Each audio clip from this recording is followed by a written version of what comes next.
ক'বলৈ বিশেষ একো নাই। তেওঁলোকে মাতিছিলে, এটা গোচৰ ৰুজু কৰিছে। পানী তোলাত এখন সভা কৰিছিলোঁ মই আৰু অজিত ভাই। সেই সভাখনক লৈ পেলাই তেওঁলোকে গোচৰ তৰিছে চৰকাৰী পক্ষই। আৰু 7টা IPCৰ 7টা ধাৰাত গোচৰ তৰিছে। আজি মাতিছিলে তেওঁলোকে সাক্ষ্য ল'বলৈ। আহিলোঁ, তেওঁলোকে সুধিলে এই কথাবিলাক কোৱা হয় নে নহয়। যিখিনি আছিলে মই সেইখিনি ক'লোঁ। ইয়াত বহুত ধৰণৰ মিছ ইণ্টাৰপ্ৰিটেশ্যন হৈছে। তেওঁলোকে 2টা ছেকশ্যন দিছে, যিকেইটা মই আপত্তি কৰিছোঁ। এটা 353 দিছে, সেইটো হ'ল কৰ্তব্যৰত চৰকাৰী কৰ্মচাৰীক কামত বাধা দিয়া আৰু শাৰীৰিকভাৱে অপদস্থ কৰা, মাৰপিট কৰা। যিটো মই যেতিয়াৰ পৰা মোৰ জ্ঞান আহিছে জন্মৰ পিছত, তেতিয়াৰ পৰা আজিলৈকে তেনেকুৱা ঘটনা মোৰ জীৱনত ঘটা নাই। মই কোনো চৰকাৰী বিষয়াক কামত কেতিয়াও বাধা দিয়া নাই। আৰু মাৰপিট কৰাটোতো দূৰৰ কথা। বৰঞ্চ মই কৈছোঁ যে পুলিচে নিজৰ ডিউটি কৰিবই, গতিকে সেইটো লক্ষ্য কৰি সেইবোৰ সকলো মিটিঙতে কোৱা হয়। আৰু এটা তেওঁলোকে ধাৰা দিছে 121A, সেইটো হ'ল ৰাষ্ট্ৰৰ বিৰুদ্ধে যুদ্ধ ঘোষণা। এতিয়া আমি ভাৰতীয় সংবিধানখনৰ পবিত্ৰতাৰ কাৰণে সংগ্ৰাম কৰিছোঁ, আন্দোলন কৰিছোঁ, ৰাইজক কৈছোঁ আহক ৰাস্তালৈ।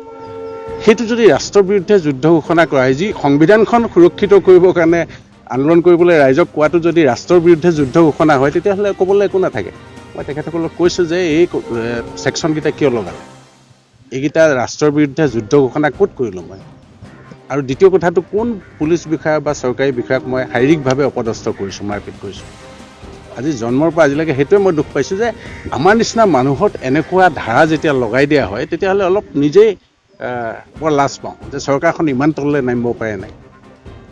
গতিকে এইখিনিয়ে তেওঁলোকক দিছোঁ। আৰু আমি এটা কথা স্পষ্টকৈ কৈছোঁ মই যে এই আন্দোলনটো চলিছে, আৰু এইটোত আপোনালোকে যিমানেই গোচৰ নিদিয়ক, যিমানেই গ্ৰেপ্তাৰ কৰা ভয় নেদেখুৱাওক, আমাৰ আন্দোলন চলি থাকিব।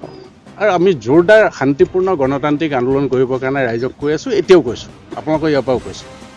গতিকে সেইটোৱে কথা। তেওঁলোকে কৈছে প্ৰয়োজন হ'লে আকৌ মাতিব, গোচৰটো চলিব।